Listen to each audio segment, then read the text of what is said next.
বার্সেলোনার উদীয়মান তারকা লামিন ইয়ামাল এবার স্পেন জাতীয় দলের হয়ে ইতিহাস গড়তে চলেছেন। কিছুদিন আগেই বার্সার জার্সিতে রোজা রেখে খেলেছেন এই তরুণ উইঙ্গার। এবার নেদারল্যান্ডসের বিপক্ষে উয়েফা নেশনস লিগের কোয়ার্টার ফাইনালে স্পেনের জার্সিতে রোজা রেখেই মাঠে নামবেন তিনি।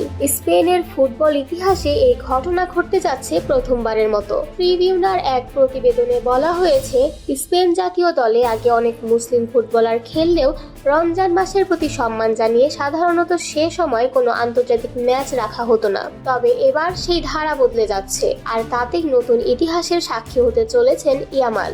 গত বছরও রমজানে স্পেন জাতীয় দলের হয়ে খেলেছিলেন ইয়ামাল, তবে তখন রোজা রাখেননি তিনি। কিন্তু এবার নিজের ধর্মীয় বিশ্বাস ও ফুটবলের চ্যালেঞ্জ দুটো একসঙ্গে সামলাতে প্রস্তুত এই তরুণ প্রতিভা। মার্চ মাসের 20 ও 23 তারিখ নেদারল্যান্ডসের বিপক্ষে গুরুত্বপূর্ণ এই ম্যাচে নজর থাকবে শুধু ইয়ামালের পারফরম্যান্সের ওপরই নয়, বরং রোজা রেখেও তিনি কিভাবে সেরাটা দেন সেটাও ফুটবল প্রেমীদের আগ্রহের কেন্দ্রবিন্দুতে থাকবে।